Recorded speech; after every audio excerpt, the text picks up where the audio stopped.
જય બ્રહ્મેશ્વર. આપ સૌનું સ્વાગત છે. શરૂ કરીએ આજનો અધ્યાય.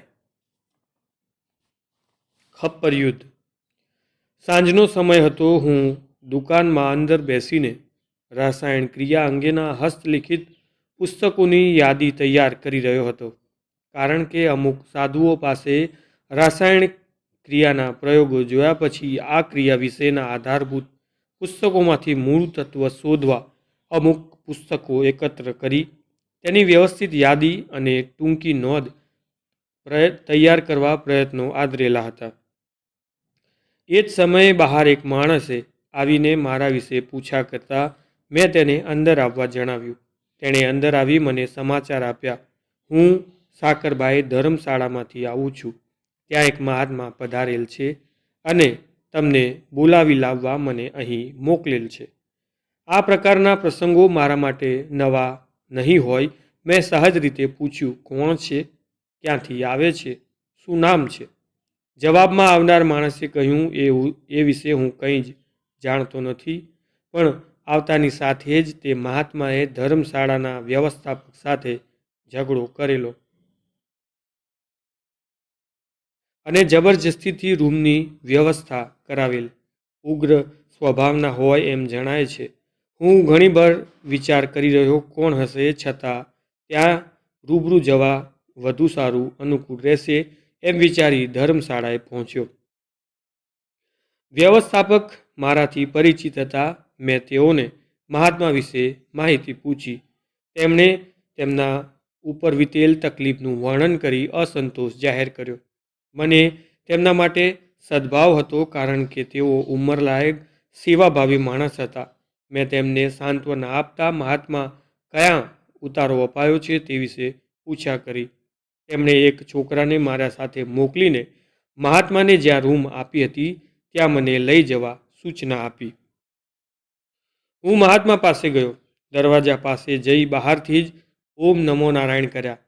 અંદરથી ઉધરસ ખાતા જતા જ તેમણે નમો નારાયણ કરી મારી સાથે આવેલ છોકરાને ચા સિગરેટ લાવવા માટે મોકલી હું અંદર દાખલ થયો. મહાત્મા આધેડ ઉંમરના, શરીરે દુબળા ઉગ્ર સ્વભાવના જણાતા હતા. તેઓ ઉદાસી સંપ્રદાયના સાધુ હતા. તેમણે કાળા કપડાં ધારણ કરેલ અને ગળામાં બાના માટે જબર બઠ ધારણ કરેલ. મેં જરૂરી અવલોકન કરી લીધું. તેમણે મને બેસવા જણાવ્યું. હું તેઓની સામે આસન પર બેઠો. મેં ફરીથી તેઓનું નિરીક્ષણ કરવાનું શરૂ કર્યું. એ જ રીતે મહાત્માએ પણ મારું નિરીક્ષણ કરવાનું શરૂ કર્યું. ક્ષણવારમાં જ અમે એકબીજાનો પરિચય કરી લીધો. મૌન ભંગ કરતા મેં તેમને સંબોધીને પ્રશ્ન કર્યો, મહારાજ, આપની સાથે અગાઉ કદી પરિચય થયેલ હોય એવું મને યાદ આવતું નથી. મારી ભૂલ તો થતી નથી ને? તેમણે કહ્યું, તમારી વાત સાચી છે. આ અગાઉ આપણે કદી મળ્યા નથી. મેં ફરી પ્રશ્ન કર્યો, શું સેવા અર્થે મને યાદ કર્યો છે? જે મારા યોગ્ય હોય તે જણાવો. બસ આટલું કહેતાની સાથે જ તે મહાત્માનો ગુસ્સો ભભૂકી ઉઠ્યો. મોટા અવાજથી મને કહેવા લાગ્યા, તું શું સેવા કરવાનો હતો? તારા ગામની વસ્તી નથી ખાવા પીવાનો ભાવ પૂછતી કે નથી સાધુને ઓળખતી? શું હું સાધારણ સાધુ છું? હજુ તમને મારો પરિચય નથી, માટે પહેલાં હું મારો પરિચય આપી દઉં.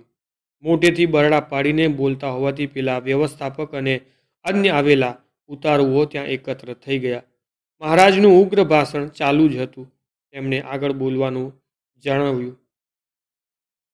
હું પહેલાં તમને બધાને મારો પરિચય આપીશ. આ પ્રજાને પદાર્થપાઠ ભણાવીશ. પછી તને કહીશ કે શા માટે તને અહીં બોલાવ્યો છે. આટલું બોલતાની સાથે જ તેમણે પાસે પડેલું લોખંડનું પટ્ટીથી બનાવેલું આશરે 1.5 થી 2 ફૂટનું ત્રિશૂળ ઉપાડીને તેનો એક છેડો મોઢામાં નાખી ઉપરના બંને પાંખિયા પકડીને આખું ત્રિશૂળ પેટમાં ઉતારી દીધું. ત્યાં હાજર રહેલા બધા સ્તબ્ધ થઈ ગયા. હું પણ એકાએક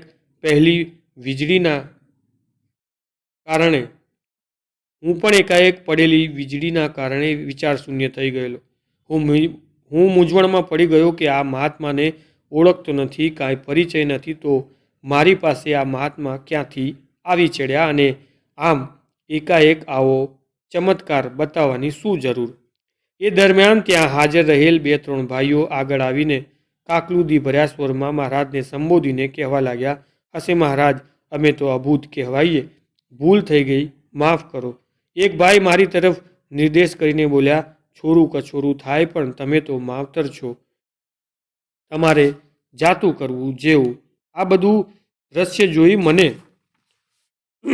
આશ્ચર્ય, ક્રોધ, લાચારી, ધૃણાની લાગણી થઈ આવી છતાં શું થાય છે એ જોવા માટે મૌન રહ્યો.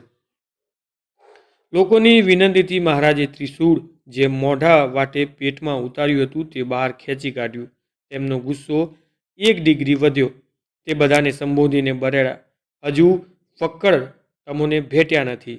મારા જમણા હાથમાં ગંગા અને ડાબા હાથમાં જમના વહે છે. જુઓ આ પરચો. એમ કહી જમણો હાથ લાંબો કરી ડાબા હાથથી જમણા હાથની અનામિકા આંગળીને ગાયના આચરની વાફક દબાવી. દબાવતાની સાથે જ તેમાંથી પાણીની પાતળી ધારા શરૂ થઈ ગઈ. લગભગ 15 થી 20 સેકન્ડ પાણીની ધારા ચાલુ રહી. દરમિયાન ત્યાં લોકો ટોળું જામતું હતું. અગાઉ ઊભેલા લોકો મોટેથી બૂમ પાડી ઉઠ્યા, બાપુની જય. મહાત્માએ બંને હાથ ઊંચા કરી બધાની ઉચ્ચારેલી જયનો સ્વીકાર કર્યો અને ફરી પાછી તેમની ગુસ્સાની ડમરી વધુ ઉપર ચડી. હાથમાં ત્રિશૂળ લઈ ઊભા થયા. બધા લોકોને સંબોધીને ગાળો ભાટતા તેમના તરફ ઘસ્યા. લોકો ભયભીત થઈને નાસભાગ કરવા લાગ્યા. થોડી વારમાં તો કીડિયારું અદૃશ્ય થાય તેમ બધા ચાલ્યા ગયા. મહાત્મા બધાને ગાળો ભાંટતા પાછા ફર્યા. તેમની આ નાટકીય ઢબેની હું ધ્યાનપૂર્વક જોઈ રહ્યો હતો. આ બધું બખડજંતર થવાથી મને ખૂબ ગુસ્સો ચડેલો. મેં સાધુ તેમજ ભેખ ભગવાનની મર્યાદા રાખવા વ્યંગપૂર્વક કટાક્ષવાણીમાં તેમને બિરદાવતા કહ્યું, આપ તો સિદ્ધ સંત છો મહારાજ, હું આપને ઓળખી શક્યો નહીં. અહીંની પ્રજા અજ્ઞાની છે, આપને ક્રોધ ન શોભે, આપ શાંત થાઓ. આપની શી સેવા કરી શકું તે જણાવો. મારી નમ્રતાપૂર્વક બોલાયેલ કટાક્ષવાણી તેઓ સમજી શક્યા નહીં, પણ એમને એમ જણાવ્યું કે હું તેમની ખૂબ પ્રભાવિત થઈ ગયો છું. મને વધુ પ્રભાવિત કરવા માટે તેઓ શાંત અને ગંભીર સ્વરમાં આગળ બોલ્યા, હાલ તો મારા માટે ખૂબ સારી ખાવા પીવાની અને રહેવાની સગવડ કરી આપ. તારું જે કામ છે તે પછી જણાવીશ. અત્યારે તો ઘણી દૂરથી આવું છે, મારે સંપૂર્ણ આરામની જરૂર છે. મારી સહનશક્તિની મર્યાદા હવે આવી ગઈ હતી. મેં મહારાજને સંબોધીને કહ્યું, બાપુ, મને થોડું શંકા સમાધાન થઈ જાય તો સારું. તેમણે કહ્યું, શું છે? બોલ. મેં જણાવ્યું, બાપુ, આપ જે ત્રિશૂળ પેટમાં ઉતાર્યું તેવી જ રીતે એક તલવાર પેટમાં ઉતારી આપો. હું મારા ઘરેથી મંગાવી આપું છું. બીજું, આપના હાથમાં ગંગા જમના સિદ્ધ થયેલ છે તો આપની આંગળીઓ, નખ અથવા થોડું ટેરવું કાપીને અમારા ગામની ભોગાવ નદી 12 માસ સુકાયેલ જ રહે છે તે વહેતી થઈ જાય તો બધા પ્રજાને આપના ગુણગાન ગાશે અને કેટલાક આશીર્વાદ તમને મળશે. બસ આ બંને કાર્ય કરી દો એટલે આપને જેવી સગવડ જોઈએ તેવી વ્યવસ્થા ગોઠવી આપું. આ સિવાય મારી શંકાનું સમાધાન નહીં થાય. હવે જલ્દી જરા ઉતાવળ રાખો, જેથી મારો અને આપનો સમય બગડે નહીં. મારી આ રજૂઆત તેમના ચહેરા ઉપર થતા ફેરફારની નોંધ હું લઈ રહ્યો હતો. જાણે 20 લાખ રૂપિયાની લોટરીની ટિકિટ એકાદ આંકડો સહેજ આછોપાછો ખસી જાય અને આપોઆપ બંને હાથ ભેગા થઈ એકબીજાનો મેલ સાફ કરવા લાગે તેમ મહારાજ નિરુત્તર થઈ ગયા, જાણે જ્વાળામુખી પર્વત ઉપર હિમવર્ષા પડી ગઈ હોય. હવે મારો વારો શરૂ થયો. મર્યાદાનું ઉલ્લંઘન કરતા શિષ્ટ ભાષામાં મર્યાદાનું ઉલ્લંઘન નહીં કરતા શિષ્ટ ભાષામાં તેમને કહ્યું, મહારાજ, આપ અખાડા દ્વારાના ભેખધારી સાધુ છો. આવા નાટક આપને શોભે નહીં, તેમજ મિથ્યા ક્રોધ પણ આપને છાજે નહીં. આવા બધા મદારીના ખેલ કરવાની શી જરૂર? મારી વાતને વચ્ચેથી જ અટકાવતા તે બોલ્યા, તમારી વાત બરોબર છે, પણ અત્યારે મોટા ભાગની દુનિયા પાખંડ જ પૂજે છે. સત્યવાદી થવા જતાં ભૂખે મરવું પડે છે, તેથી થોડો દેખાવ કરવો પડે છે. મેં તેઓને ફરીથી પ્રશ્ન કર્યો, મારું શું કામ આપને છે? શા માટે આ બધું વિના કંઈ પ્રયોજન કરવું પડ્યું? જવાબમાં તેમણે પોતાની જોડીમાંથી એક પત્ર કાઢી મને આપ્યો. મેં પત્ર ખોલીને વાંચ્યો. તે પત્ર મારા એક સુપરિચિત મહાત્મા રેવતગીરીનો હતો. એકવાર હું મધ્યપ્રદેશ આવેલ ખંડવા ગામે ગયેલો. ત્યાં જવાની પાછળ ખાસ હેતુ એ હતો કે ત્યાં દાદા ધુનીવાલે નામક સિદ્ધ મહાત્માની ગાદી છે. છેલ્લા 2-3 દશકા પૂર્વે મહારાષ્ટ્ર, મધ્યપ્રદેશમાં સુવિખ્યાત 2-3 સંતો લય પામી ગયા, જેઓ આજે પણ પોતાની સુવાસ ફેલાવી રહ્યા છે. શિરડી મધ્યે સાંઈબાબા પ્રસિદ્ધ છે.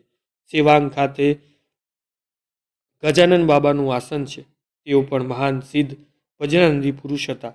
ખંડવા પાસે દાદા ધુનીવાલેના નામની પ્રસિદ્ધિ મેળવનાર નંદ નામા પરિવાર બિરાજે છે.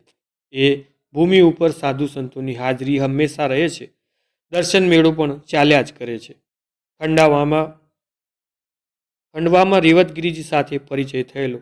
તેમના પરિચયમાં આવતા તેમના સાધુ પરિવારના 2-3 મહાત્માઓથી હું સારી રીતે પરિચિત હોઈ નિકટતા જલ્દી થઈ ગઈ. રેવતગીરીજી મહારાજનો મુખ્ય વિષય તો સર્પ સંશોધન, જે મારા માટે જિજ્ઞાસુ પ્રેરક હતો. સર્પના કુળ, જાતવાન સર્પ, દુષ્ટ જાતિના સર્પ, સર્પની ભાષા, સર્પ સહેવાસ, આ બધી બાબતો તેઓની વિશિષ્ટ પ્રકારની ક્રિયાઓ હતી. આ સર્પ જાતિ વિશેની ઘણી અલૌકિક વાતો તેમની પાસેથી સાંભળવા મળી હતી. મારા સ્વભાવ પ્રમાણે મેં તેઓને આ ક્રિયા વિશે પ્રયોગ સહિત જણાવવાનો આગ્રહ કર્યો હતો. તેઓ મને પોતાની સાથે તાપી નદીના કિનારે લઈ ગયા. ત્યાં ખુલ્લા મેદાનમાં બેસી તેમને જોડીમાંથી પોતાની રીતે ખાસ તૈયાર કરેલ ધૂપ કાઢીને સૂકા પાંદડા, ઘાસ સળગાવી તેના ઉપર કશુંક મંત્ર જેવું બોલી ભભરાવ્યો. તેની મીઠી સુગંધ ફેલાવા લાગી.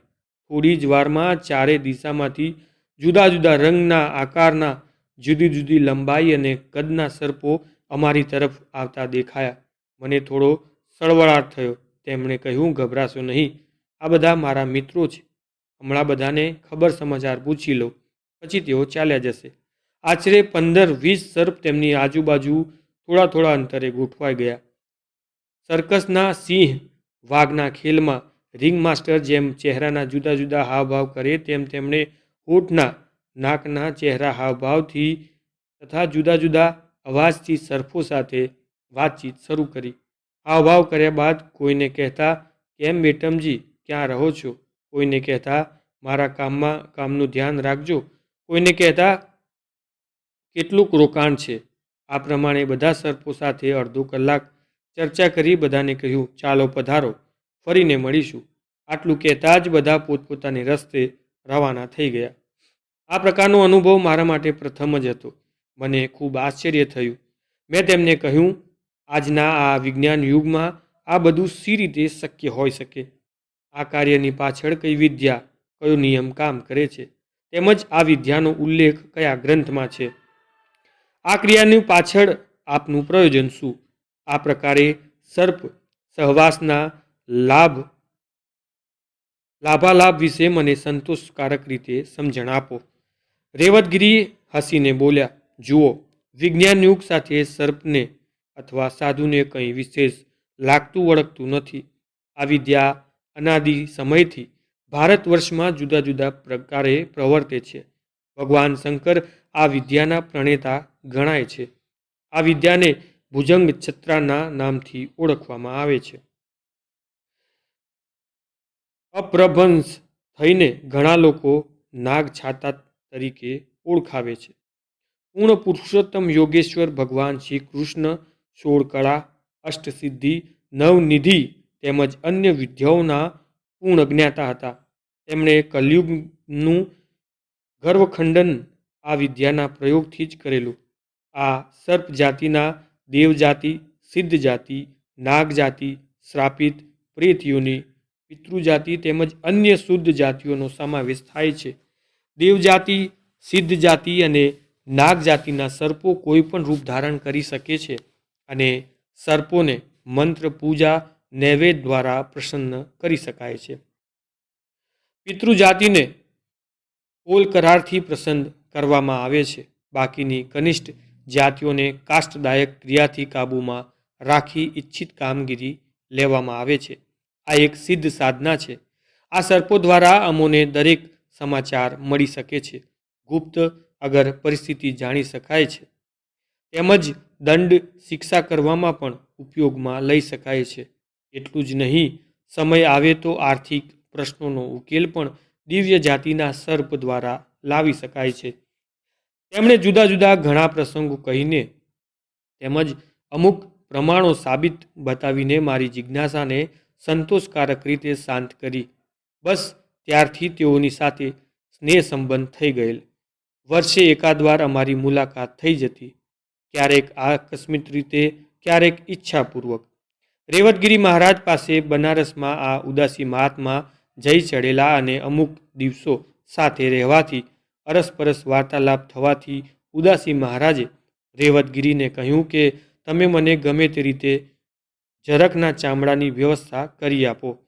જરખ નામનું એક પ્રાણી હોય છે જેનો મુખ્ય ખોરાક હાડકાં છે, જેની લાળ જઠરાગ્નિમાં એવી તાસીર હોય છે કે તે હાડકાને પણ હજમ કરી શકે છે.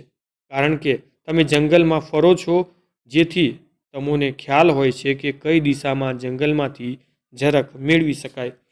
ઉદાસી મહાત્મા પોતાના વૃક્ષ ઉગ્ર સ્વભાવ પ્રમાણે રેવતગીરીજી માટે મૂંઝવણરૂપ બની ગયા. છેવટે કંટાળીને તેમણે આ આફતને મારા પાસે રવાના કરીને પત્ર દ્વારા જણાવ્યું હતું કે ઉદાસી મહારાજની વાત સાંભળીને યોગ્ય લાગે તેમ કરશો, તથા તેમની પાસે એક બે ચીજો છે તે યુક્તિપૂર્વક જાણી લેશો, તેમજ ફરીને મને દુઃખી ન કરે તેવી ગોઠવણ કરી નાખશો.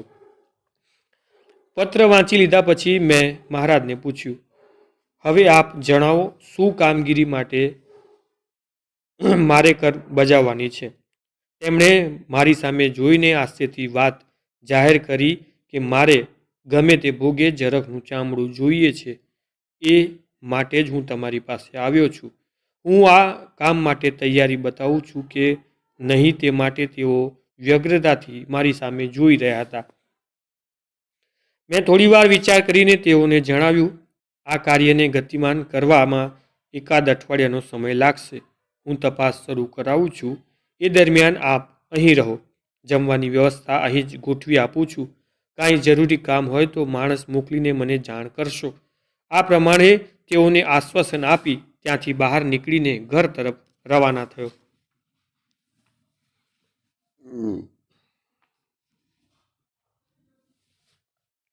આ બખેડાબાજ મહારાજ મારા માટે મૂંઝવણ ઊભી કરી નાખી. છેવટે કાંઈ પણ ઉપાય ન મળતા મારા 2-3 શિકારી મિત્રોને તેમજ પગી લોકોને જરખ વિશે સમાચાર લાવવાનું કામ સોંપ્યું. શિકાર અંગેની કામગીરી શરૂ થઈ. 2-3 દિવસે ચોટીલા વિસ્તારમાંથી સમાચાર આવ્યા કે પંચાળના વન્ય વિસ્તારમાં માંડવાના વીરમાં જરખ, દીપડા તેમજ વરુની વસ્તી છે અને જરખના પાકા સમાચાર છે. મારી પાસે માંડવ વિસ્તારનો ભૌગોલિક ખ્યાલ આપનાર કોઈ વ્યવસ્થિત માણસ ન હતો. ચોટીલા વિસ્તારના ગીપ લોકોને માંડવાના વીડ વિશે અજ્ઞાનતા દર્શાવી. આટલા દિવસ દરમિયાન ઉદાસી મહારાજે એકાદ 2 વાર માણસ મોકલીને સમાચાર મંગાવી લીધેલા. કામગીરી શરૂ હોવાના સમાચારથી તેમને સંતોષ હતો, પરંતુ કામગીરી અટકી જવાથી હું ગૂંચવણમાં હતો. આખરે મેં મારા મિત્ર કાઠી દરબાર રામકુભાઈ ખાચરનો સંપર્ક સાધ્યો. તેઓ થાનગઢ પાસેથી 2-3 કિલોમીટર આવેલ સોનગઢ ગામમાં ભાણેજ થાય. મૂળ ગામ ચોટીલા, પણ નાનપણથી જ સોનગઢ રહેતા. સરળ, સાહસિક, રાજકારણમાં કુશળ, નિખાલસ સ્વભાવના રામકુભાઈ ઊંચો પાતળો સુધડ બાંધો ધરાવતા હતા. નવનિર્માણમાં આંદોલન સમયે એમની સાથે પરિચય થયેલો. થાનગઢ પાસે આવેલું સોનગઢ ગામ આ યુગમાં પોતાની આગવી વિશિષ્ટતા ધરાવે છે. જેમ કે એક પણ માણસ દારૂ અફીણનો વ્યસની ન મળે, કોઈ પણ જુગારી ન મળે, એક પણ માંસાહારી ન મળે. અમુક જાતિના લોકોનો બિલકુલ વસવાટ નહીં. શાંતિ સમથી રહેવાવાળી પ્રજા, તેમજ કુદરતી રીતે પણ ફૂલવાળી, ઝાડપાન, બગીચાવાળી છપાયેલું નાનકડું સુંદર આ ગામ. અહીં જે ઉલ્લેખ કરવામાં આવી રહ્યો છે તેનું મુખ્ય કારણ એ છે કે આ વિસ્તારમાં જ નાથ સંપ્રદાયના સિદ્ધ મહાત્મા ગેબીનાથનું આસન છે. ગેબીનાથના ભોયરાના નામથી તેમનો પહાડી વિસ્તારમાં ઊંચાણના ભાગે આવેલ એક ટેકરો છે જે અંદરથી પોલો છે. તેના ઉપર ચાલવાથી અમુક વિસ્તારમાં પોલાણ જણાય છે. ગુફાનો અગ્રભાગ થોડે સુધી ખુલ્લો રાખીને બંધ કરવામાં આવ્યો છે. અત્યારે પણ ત્યાં ગેબી અવાજો, ગેબી સુગંધ, ગેબી પરચાઓ અવારનવાર ભાવિકોને જોવા સાંભળવા મળે છે. મને ફક્ત એકવાર ગુગળ લોબાનથી ભરપૂર સુગંધનો અનુભવ થયેલો. સાથે આખા શરીરના રૂવાટા પણ ઊભા થઈ ગયા હતા.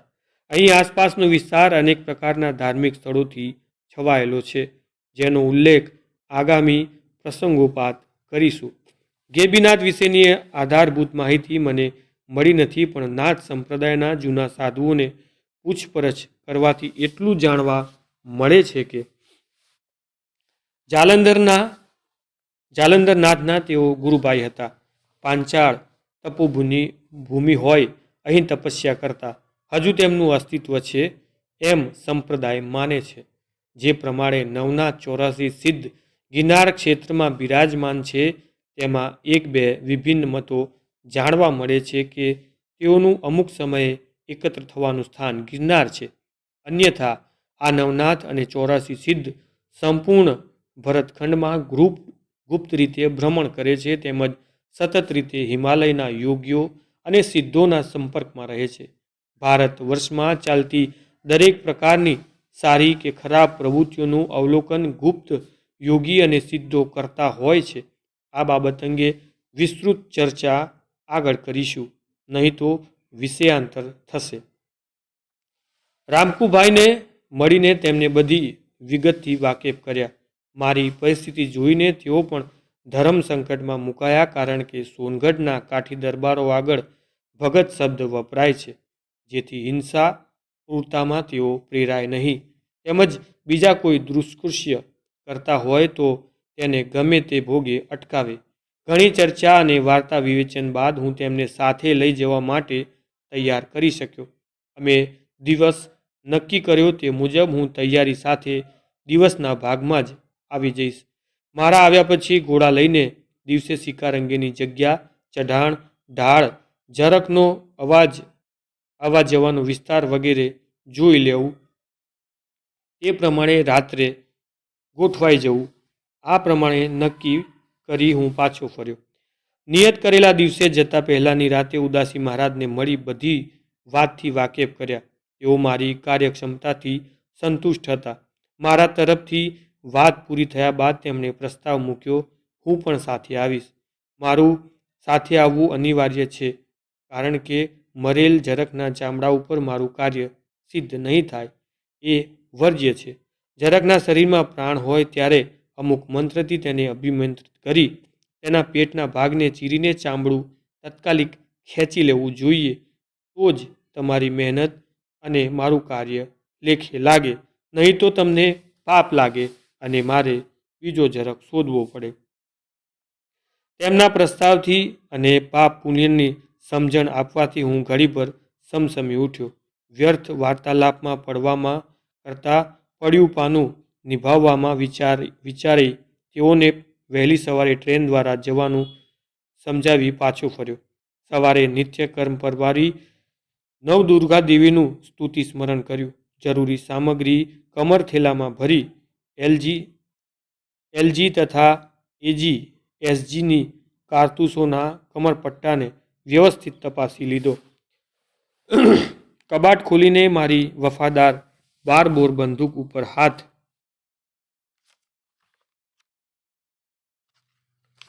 મૂક્યો.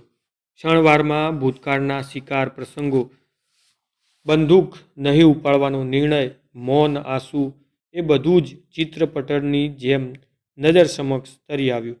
બીજી ક્ષણે ભાવનાઓ અને બુદ્ધિના સંઘર્ષને ખંખેરી નાખી બંદૂક તપાસીને કવરમાં બંધ કરી લીધી. બધું બરાબર સિદ્ધાંત પ્રમાણે ફરીથી બધું તપાસી લઈ સ્ટેશને પહોંચ્યો. ઉદાસી મહારાજ મારી રાહ જોતા ટિકિટ બારી પાસે ઊભા હતા. મને આવતો જોઈ તેમણે આછું સ્મિત કરી લીધું. ટિકિટ લઈને તેઓ મારી પાસે આવીને બોલ્યા,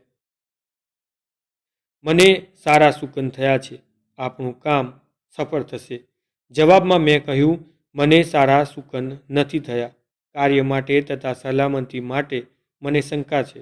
મારો જવાબ સાંભળી તેઓ બોલ્યા, તમે શા માટે ચિંતા કરો છો? હું સાથે છું. પછી શું વાંધો છે? મેં સ્વગત કહ્યું, એ જ મારો વાંધો છે. અમારી યાત્રાનો પ્રારંભ થયો. ટ્રેન તેના નિયત સમય પ્રમાણે થાન પહોંચી. રામકુભાઈ સ્ટેશન પર આવ્યા હતા. તેમણે અમને આવકાર્યા. ત્યાંથી અમે ઘોડાગાડી દ્વારા થાન પાસે આવેલી અવલિયા ઠાકર નામની ધાર્મિક જગ્યાએ પહોંચી ગયા. ત્યાં જઈને ઉદાસી મહારાજને ત્યાંના સ્થાનિક મહારાજ સાથે પરિચય કરાવ્યો તેમજ શાંતિ જાળવવા વિનંતી કરી. રામકુભાઈએ ચા નાસ્તાની વ્યવસ્થા કરેલ હોય વધુ સમય બગડ્યો નહીં. ઉદાસી મહારાજને કાર્યક્રમ સમજાવી હું અને રામકુભાઈ બંને ઘોડા લઈને માંડવવીડ તરફ રવાના થયા. હવે માંડવવીડ વિસ્તારની આછી પાતળી રૂપરેખા સમજી લઈએ.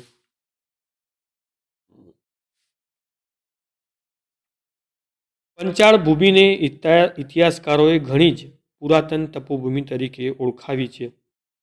કવિઓએ અનેક રીતે બિરદાવી છે. દ્વાપર યુગથી પંચાળ ભૂમિની મહત્તાનું જુદા જુદા પ્રસંગોમાં આલેખન કરવામાં આવ્યું છે. 5 પાંડવ પત્ની દ્રૌપદી પાંચાલીના નામથી ઓળખાતી એ આ જ ભૂમિનું રત્ન હોવાનું સમર્થન ઇતિહાસ આપે છે. એ જ સમયમાં માંડવ ઋષિ આ વિસ્તારમાં રહીને તપસ્યા કરતા એ કારણે માંડવના નામથી જ હજુ પણ વિસ્તાર ઓળખાય છે. આ વિસ્તારમાં ઘણા ધાર્મિક સ્થળો આવેલા છે, જેમાંના કોઈક ગુપ્ત છે તો કોઈ પ્રગટ હોવા છતાં તેનો મહિમા ગુપ્ત છે. એ અંગે સહેજ નજર ફેરવી લઈએ. અવલિયા ઠાકુર, રાતુડી ધાર પર મોહિદ્દુન સેલાની બાબા, મુનિનું દેવળ, ટપકિયા મહાદેવ, સાંઠર સુંદર તળાવ, ઝરિયા મહાદેવ, ખાપર કોડિયાનો ભોયરા, અનલગઢ માંડવગઢ, માંડવીની ધાર ગુફાઓ, ગુપ્ત વીરડો ઉર્ફે અલોપી વાવ, બાનલિયા બેબી, સૂરજ દેવળ જૂનું, સૂરજ દેવળ નવું, ગેબીનાથની ગુફા, અનસુયા માતાનો આશ્રમ, પાપનાશની જગ્યા, પાપ મોચન, ધ્રુપ દંડુક, બાણગંગા, વાસુકીની જગ્યા, અસ્થળની જગ્યા અસ્થિથળ, નાથના નામે પરિચિત છે. ત્રિનેશ્વર, તરણેતર. આટલા સ્થળો પંચાળ અને માંડવ વિસ્તારમાં આવેલા છે. અમારે અવલિયા ઠાકર થઈને જે રસ્તે માંડવની ધાર તરફ જાય છે તે રસ્તે જવાનું હોય તે વિસ્તારના ચિહ્નો, કેડીના વળાંક તેમજ અન્ય ઊંચાણ નીચાણનો વિસ્તાર યાદ રાખવાનો હતો. ઘોડા ઉપર મુસાફરી કરવાની હોવાથી બહુ તકલીફ પડે તેમ ન હતું.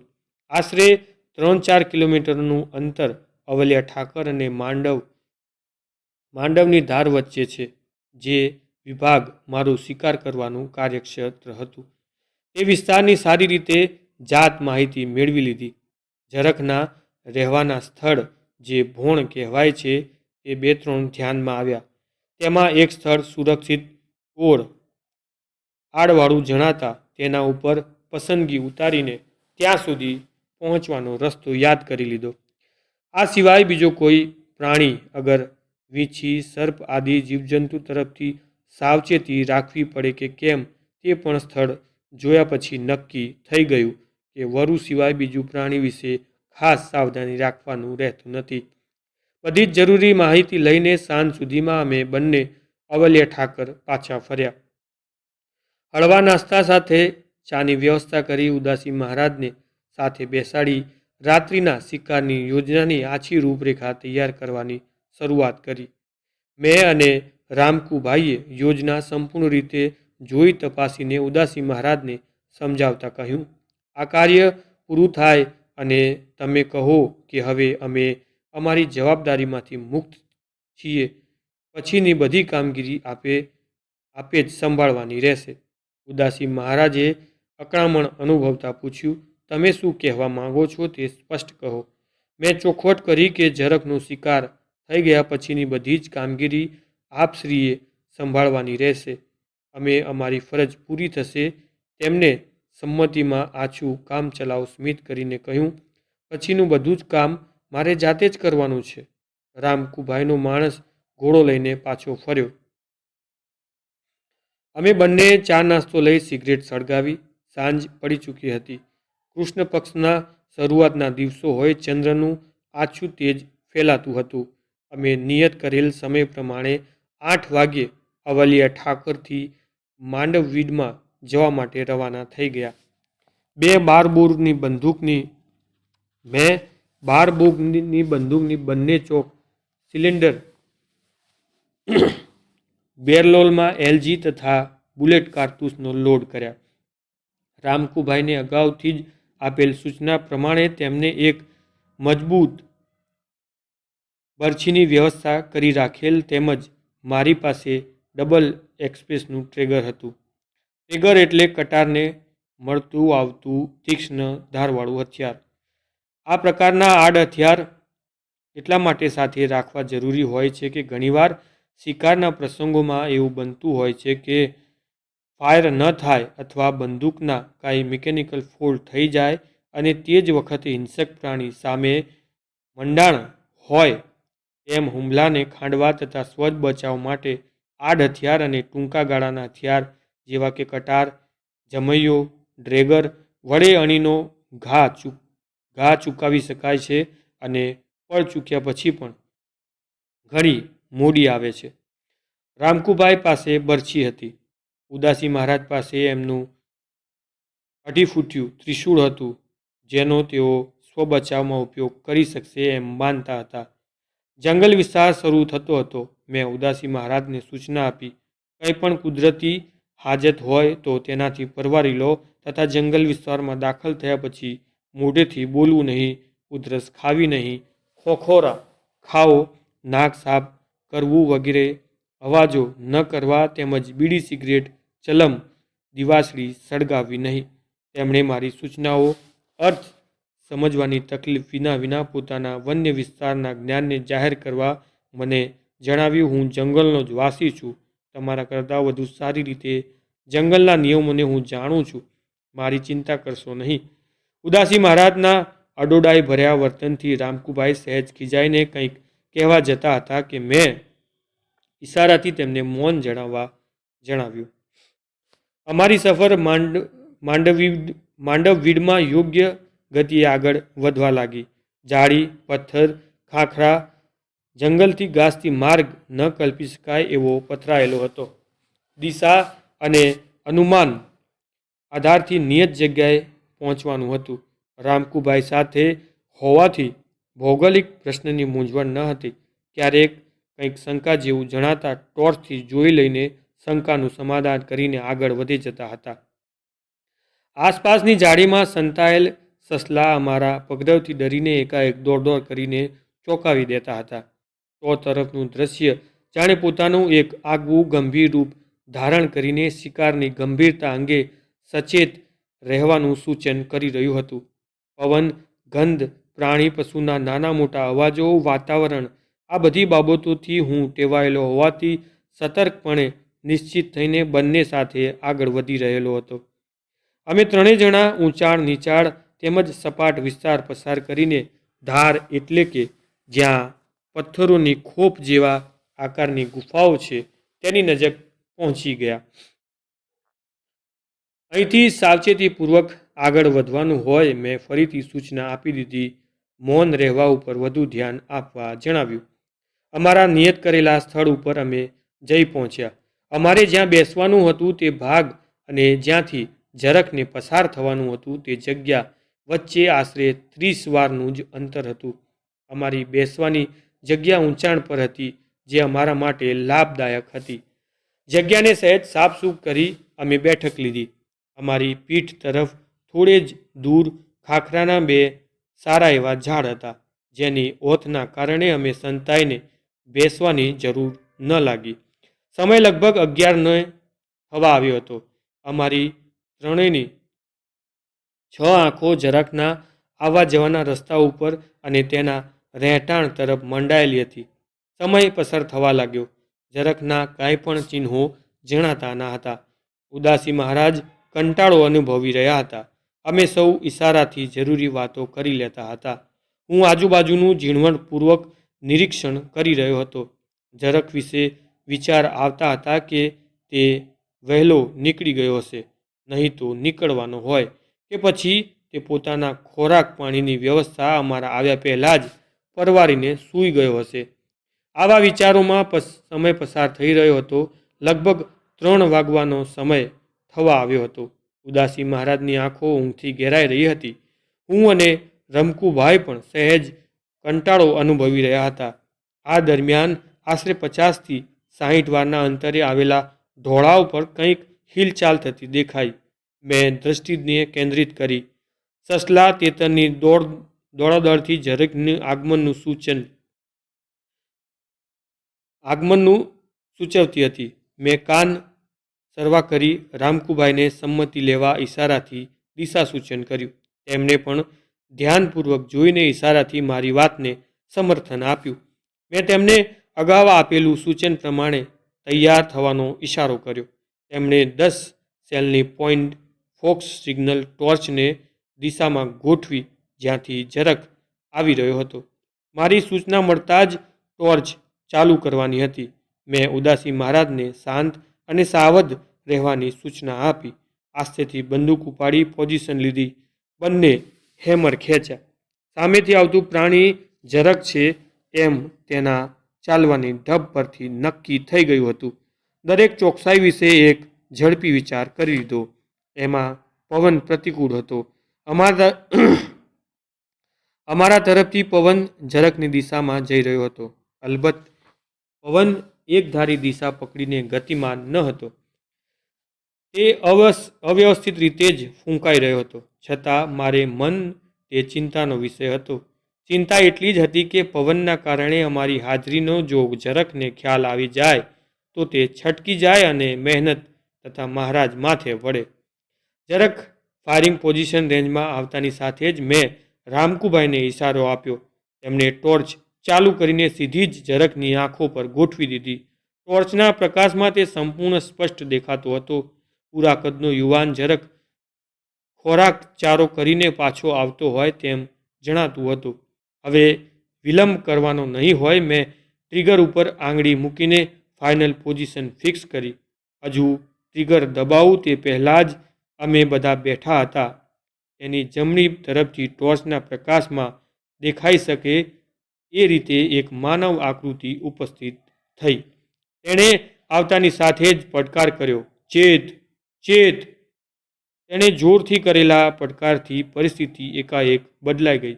સૌ પ્રથમ મેં બંદૂક તે આકૃતિ તરફ ફેરવી.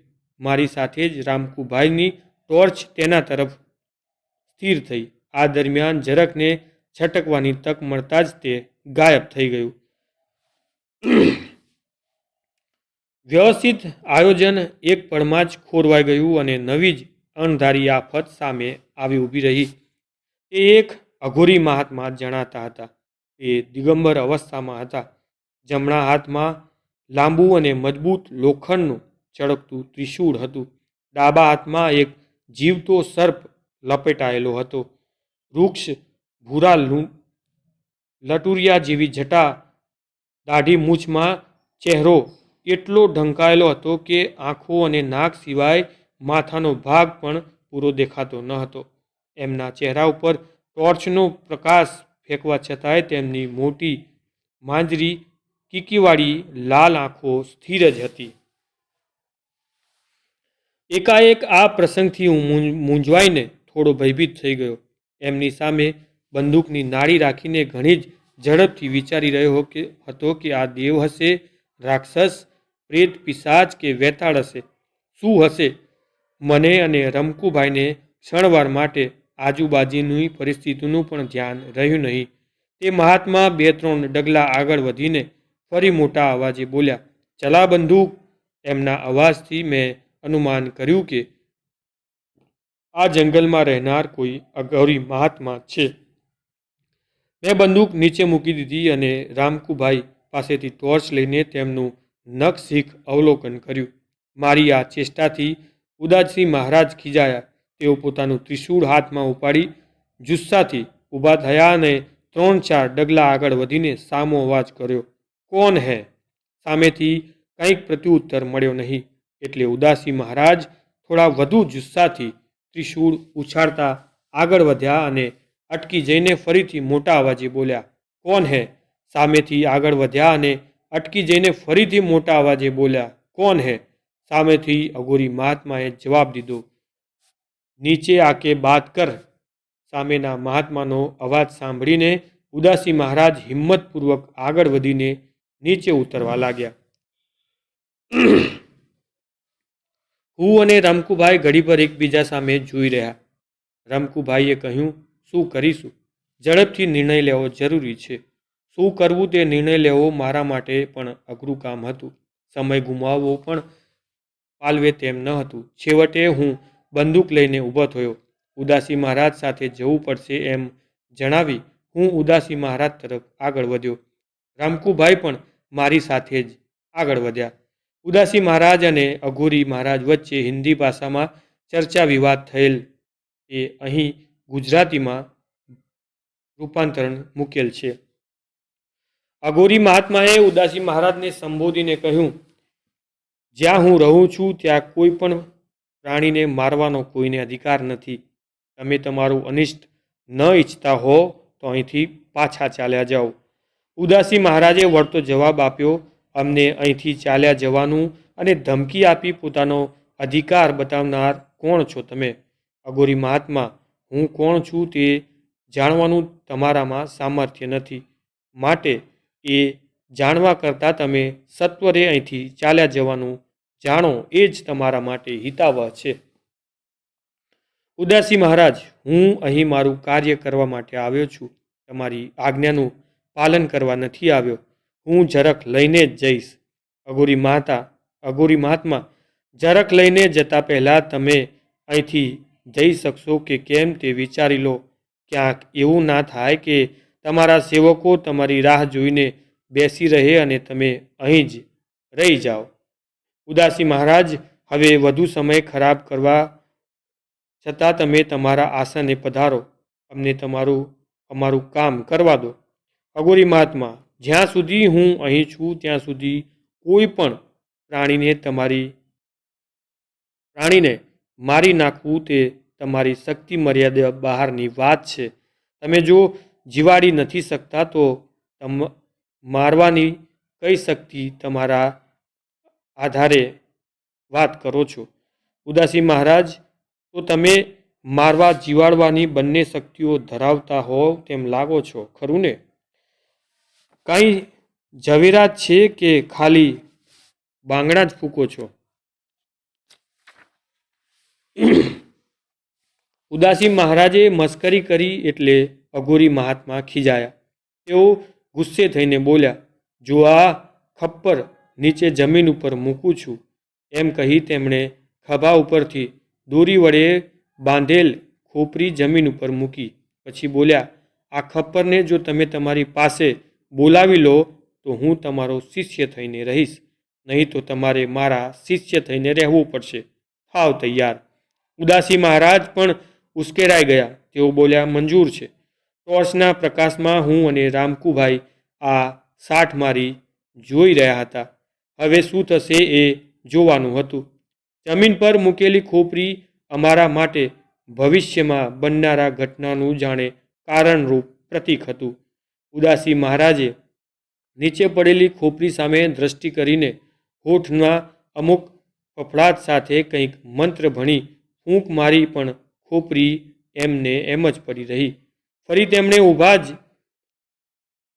ઊભા જ બંને હાથની મુદ્રા વડે અમુક જાતની મુદ્રા કરીને કોઈ સિદ્ધ કરેલ દેવીનું જાણે આહ્વાન કરતા હોય તેમ જુસ્સાપૂર્વક પ્રયત્નો કર્યા.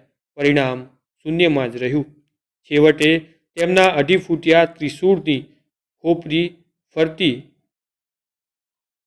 ખોપરી ફરતી એક રેખા દોરી ને ત્રિશૂળ જમીનમાં ખોપી દઈને ખોપરી સામે બેસીને જાણે છેલ્લા મરણિયા પ્રયાસ કરતા હોય તેમ અમુક મંત્રો મોટેથી અમુક હોઠના ફફડા દ્વારા બોલવા લાગ્યા. આ દ્રશ્ય જોઈ મને થોડી મજા પણ આવી રહી હતી, તેમજ તેમની નિસહાયતા ઉપર દયા આવી રહી હતી. ઉદાસી મહારાજને આખા શરીરે પરસેવો બાજી ગયો હતો. પેલા અઘોરી મહાત્મા સ્થિર દ્રષ્ટિએ ખોપરી સામે જોઈ રહ્યા હતા. આખરે ઉદાસી મહારાજ મંત્રો બોલતા બોલતા ધ્રુજી રહ્યા હતા, પણ ખોપરી સ્થિર જ પડી રહી. છેલ્લા પ્રયત્નોમાં પણ નિષ્ફળ જતા તેઓ બંને હાથ જોડીને ઊભા થયા. હારનો સ્વીકાર કરતા તેઓ નમ્ર ભાષામાં બોલ્યા, દયાળુ, મેં આપકો નહીં પહેચાન સકા.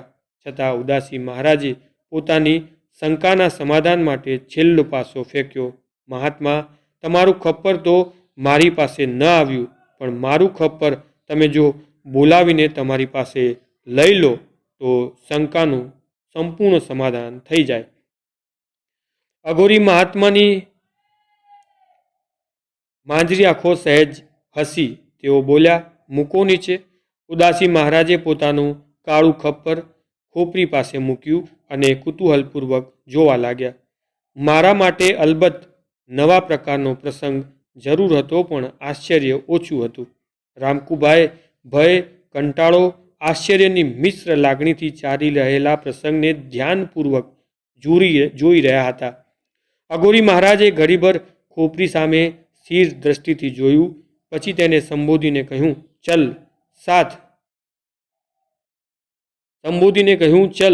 સાથ લેકે ચલ. આટલું બોલીને તેમના બે હાથમાં સર્પ હતો. તે હાથ લાંબો કરી જાણે સર્પને દ્રશ્ય બતાવતા હોય તેમ હાથને લાંબો કરીને જ ઘડીભર રાખ્યો.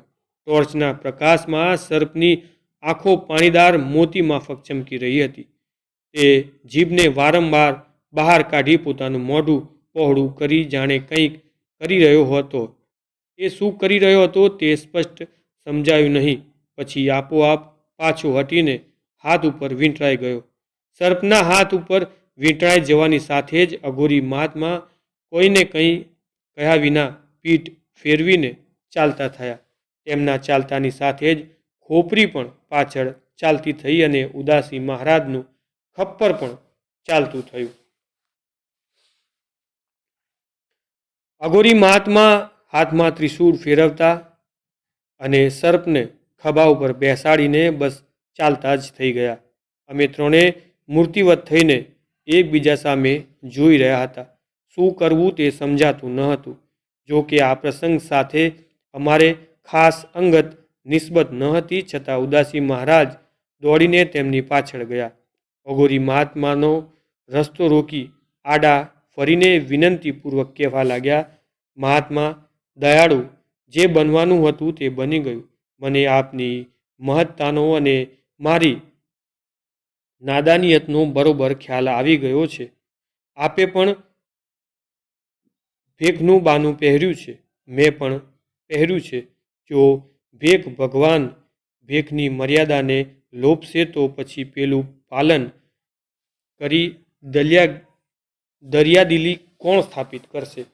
ઉદાસી મહારાજની વાત અઘોરી મહાત્માને ઘડીભર સાંભળી રહ્યા પછી બોલ્યા, વાત તો તમારી મુદ્દાની છે, પણ તમારે મારી સાથે રહેવું પડશે તો જ ખપ્પર પાછું મળશે.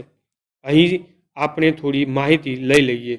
કોઈ પણ સાધુનું બાનું એટલે કે જે પ્રકારને જે સંપ્રદાયની દીક્ષા લીધી હોય તેમાં રૂપક ચિહ્નો, દાખલા તરીકે કપડાં, લંગોટી, કમંડળ, જોડી, ઝંડો, ગળાના પહેરેલ રુદ્રાક્ષ અથવા તુલસી, બજરભટ્ટ, નાદસિંગી વગેરે ચિહ્નોનું બાનું કહેવામાં આવે છે. તેની પાસે તે લઈ લેવામાં આવે તો તે તેનું ઘોર અપમાન કર્યા સમાન છે. એટલું જ નહીં, પણ તે પદભ્રષ્ટ થયેલો ગણાય.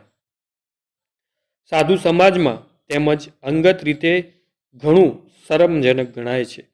આ કારણોસર ઉદાસી મહારાજ નમ્ર, વ્યગ્ર અને ખિન્ન થઈ ગયા હતા.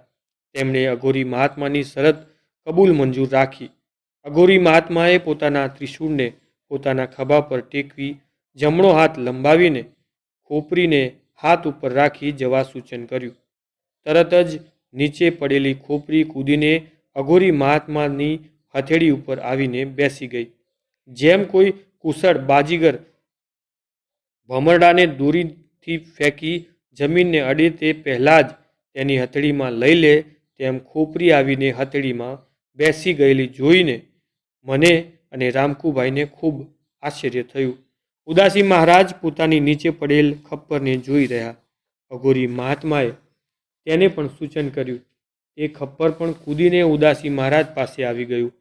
આ પ્રમાણે ઘણા ટૂંકા સમયમાં ઉપરા ઉપરી આવા પ્રસંગોની પરંપરાથી અમે બંનેને આનંદ આશ્ચર્ય સાથે જુગુપ્સા પ્રેરક લાગણીઓ ભરપૂર પ્રમાણમાં થઈ રહી હતી. વાતાવરણ તેમજ દેહ સુધી પણ થોડો સમય માટે ભૂલાઈ ગઈ હતી. અઘોરી મહાત્માએ અમારી તરફ જોઈને અમને બંનેને સંબોધન કરતા કહ્યું, અબ આપ લોગ જાइए, મહારાજ કી ચિંતા નહીં કરના. તેમના સૂચનથી અમે બંને ગૂંચવાયા. એકમેકની સામે જોઈને શો નિર્ણય લેવો તે અંગે આંખોથી વાતો કરી રહ્યા હતા. મેં અઘોરી મહાત્મા તરફ આગળ વધતા નમ્ર સ્વરે કહ્યું, મહારાજજી, અત્યારે ટૂંકા પરિચયમાં તથા અલ્પ સહવાસમાં હું આપથી પ્રભાવિત થયો છું. તમે જ મારા મન આત્માને અગમ્ય શાંતિનો તેમજ સુખનો અનુભવ કર્યો છે. હું એવું ઈચ્છું છું કે આપ ફરીથી કરુણા કરી દર્શનનો લાભ આપશો. ઘડીભર વેદક દ્રષ્ટિથી તેઓ મને જોઈ રહ્યા. હું અકળામણ અનુભવી રહ્યો હતો. તેઓએ કટાક્ષ ભર્યા ગંભીર સ્વરે કહ્યું, તમારા પરિચયની મારે કશી જરૂર નથી. તમે જઈ શકો છો. તેઓની નીરસપણાથી તેમજ બેપરવાહી ભર્યા વર્તનથી મારી જિજ્ઞાસા વધુ તીવ્ર બની. માંડવ વિસ્તારના આ ગુપ્ત અઘોરી કોઈના પણ ધ્યાનમાં ન હતા અને એકાએક થયેલી મુલાકાતનો શક્ય એટલો સદુપયોગ કરવાની મારી ઈચ્છા હતી. તેઓની વિશિષ્ટ પ્રતિભા, રૂપ ખૂબ જ પ્રભાવશાળી હોવાથી મને ખૂબ આકર્ષણ હતું કે આ મહાત્મા પાસેથી જરૂર કંઈ વિશિષ્ટ માહિતી જાણવા મળશે. આ કારણે બીજી મુલાકાતનો આગ્રહ હતો. અનેક સાધુ મહાત્માઓના સંપર્કમાં આવવાથી કયા પ્રકારના સાધુ સાથે કેમ વર્તન કરવું તથા તેને કેમ રીઝવવા તેની થોડી થોડી રીત પદ્ધતિ મને ફાવી ગઈ હતી. મેં વિચાર કર્યો કે કદાચ અંધારું હોવાથી ચહેરાના ભાવ લક્ષણ સમજવામાં તેઓને અગવડ થતી હોય તેથી શબ્દોનો આશ્રય લેવો વધુ અનુકૂળ રહેશે. મેં મારી નમ્ર શૈલીથી સાધુશાહી ભાષાનો પ્રયોગ શરૂ કર્યો. ટૂંકમાં તેમની તથા તેમના ગુરુની સંપ્રદાયની ઉચિત સ્તુતિ કરી, જેથી તેઓ ઉપર બેવડી અસર થઈ. એક તો એ કે તેઓને ખ્યાલ આવી ગયો કે હું સાધુ સમાજના સંપર્કમાં રહેલો માણસ છું. બીજી વાત એ થઈ કે સ્તુતિથી પ્રશંસાથી તેઓ પ્રસન્ન થયા. અલબત્ત મારો હેતુ તેઓ પામી ગયા હતા કે એમને એટલી વાત તો ગળે ઉતરી જ ગઈ હતી કે સંપર્ક કરવામાં કંઈ અનુચિત નહીં બને. તેઓએ મને સંબોધીને જણાવ્યું કે આજથી 10 દિવસ પછી મને મળવા માટે આવજો. એક વાતનું ખાસ ધ્યાન રાખજો કે જ્યારે હું મળવા માટે બોલાવું તે જ દિવસે તમારે આવવું. એ સિવાય કદી પણ મળવાનો પ્રયત્ન કરશો નહીં. મેં ખાતરી આપતા કહ્યું, આપ જ્યારે કહેશો ત્યારે હું મળવા માટે આવીશ. થોડી ચોખવટ માટે મેં રામકુભાઈ તરફ નિર્દેશ કરતા કહ્યું, મારા મિત્ર સાથે આવે તો કંઈ વાંધો નથી ને? તેમણે રામકુભાઈ તરફ જોતા કહ્યું, જેવી તમારી અને તમારા મિત્રની ઈચ્છા. મેં ઉદાસી મહારાજ તરફ જોઈને સહાનુભૂતિ દર્શાવતા કહ્યું, મહારાજ, ઈશ્વરની ઈચ્છા પ્રબળ છે. આપનું તો સાદું જીવન છે. ગમે ત્યાં સુધી રહીને ભજન કરવું એ જ આપનો ઉદ્દેશ્ય છે. વળી આ સમર્થ મહાત્મા છે. તેઓની પાસે રહેવાનું સૌભાગ્ય આપને મળ્યું છે. મારા માટે કંઈ સેવા હોય તો ફરમાવો. તેમણે શાંત સ્વરે કહ્યું, મારું દિશા પરિવર્તન થશે એવું મને લાગે છે. તેમાં આ પ્રસંગ તો નિમિત્ત છે. પણ તમે આટલો સહકાર આપ્યો છે તેનો હું ઋણી છું. વળી આવા સમર્થ મહાત્મા મળ્યા છે, તેઓની સેવા કરીશ. અહીંથી પણ કંઈક ગુણ મળી રહેશે. મારી પ્રતીક્ષા કરનાર કોણ છે જેની મને ચિંતા હોય? ગુરુ એક અને સેવા અનેક. આ ભાવથી જ સાદું જીવન સરળતાથી પસાર કરી શકાય છે. તમે મારી ચિંતા ફિકર કરશો નહીં. મારું મન પણ આનંદ અનુભવી રહ્યું છે. મેં અને રામકુભાઈએ અઘોરી મહાત્માનો ચરણ સ્પર્શ કરી વિદાય લીધી. થોડી જ ક્ષણમાં તેઓ બંને અંધકારમાં ઓગળી ગયા. હું અને રામકુભાઈ જ્યાં અમે બેઠા હતા ત્યાં આવી અમારા થેલા સાધન સામગ્રી લઈને પાછા ફરવાની તૈયારી કરવા લાગ્યા. રસ્તામાં અમે બંને ઘટિત પ્રસંગ વિશે વિચાર વિમર્શ કરી રહ્યા હતા. રામકુભાઈએ કહ્યું, મારા માટે આ પ્રકારનો પ્રસંગ ખૂબ જ આશ્ચર્યજનક તથા અદ્ભુત છે. શું બની ગયું એ હજુ સ્વપ્ન જેવું લાગે છે. હવે ઉદાસી મહાત્માનું શું થશે? બીજી મુલાકાત સુધી તેઓ હશે કે કેમ? આ મહાત્મા વિશે કોઈ પણ જાણતું નથી. તેનું શું કારણ? તેઓ પોતાના હાથમાં સર્પ કેમ વીંટી રાખે છે? દિગંબર અવસ્થામાં શા માટે રહે છે? એવા અનેક પ્રશ્નો અંગે ચર્ચા થતી રહી હતી, જેનો સંતોષકારક જવાબ અઘોરી મહાત્મા સિવાય કોઈ જ આપી શકે તેમ ન હતું. પાછા ફરતા પહેલાં લગભગ સવાર થવાની તૈયારી હતી. અવલિયા ઠાકર આવતા સુધી સૂર્યની આછી તેજોમય કિનારી પૂર્વ દિશામાં ચળકી રહી હતી. કાઠી દરબારો સૂર્યના પરમ ઉપાસક હોય છે. રામકુભાઈએ સૂર્યને નમસ્કાર કરી મને કહ્યું, આજનો સૂરજ મને કંઈક વિશેષ પ્રકારનો જણાય છે. મેં હસીને કહ્યું, સૂર્ય તો એ જ છે, પરંતુ રાતે અનુભવેલા પ્રસંગનું સ્મૃતિ કિરણ જે માનસ પટલ ઉપર છવાયેલું છે તે સૂર્ય કિરણોના વિશેષતાથી અનુભવ કરાવે છે, જેથી આ વિશેષતાનો અનુભવ તમને થઈ રહ્યો છે. તેઓ આ અનુભવથી આનંદ, આશ્ચર્ય અને કુતૂહલમાં હતા. મેં તેઓને ખૂબ ભારપૂર્વક એક વાત સમજાવી કે આ પ્રસંગ વિશે કોઈને પણ જાણ કરશો નહીં, કારણ કે આપણે હજુ ફરીથી સંપર્ક કરવાનો છે. માટે જો આ વાતની ચર્ચા ફેલાશે તો આપણે જે કંઈ જાણવું છે તેમાં અનેક અડચણ વિટંબણાઓ ઊભી થશે. તેમણે સોગંદપૂર્વક આ વાત કોઈને નહીં કરવા માટે જણાવ્યું. અમે અવલિયા ઠાકર આવીને હળવો ચા નાસ્તો લઈ થાનગઢ તરફ રવાના થવા પ્રયાણ કર્યું. મેઇન ગેટ પર આવી ટ્રક દ્વારા થાનગઢ પહોંચ્યા. ત્યાંથી સોનગઢ થઈ દિનચર્યા પરવારી બીજા કાર્યક્રમનું આયોજન વિચારવા માટે રામકુભાઈના નાના બાપુની ફૂલવાડીએ જઈને ગોઠવાયા. મેં કાર્યક્રમ સમજાવતા કહ્યું, આ વખતે આપણે થોડી ગાંજા સૂકાની વ્યવસ્થા કરીને જઈશું તથા કંઈક ખાવા પીવાની સામગ્રીમાં મીઠાઈ, સૂકો મેવો સાથે લઈ જઈશું. તમે બે સરસ ઘોડાની વ્યવસ્થા કરી રાખશો. હું નિશ્ચિત દિવસે સવારે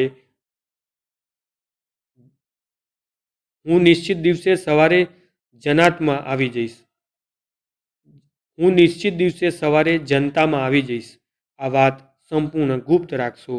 આ સિવાય જરૂરી ચીજો સાથે રાખશો.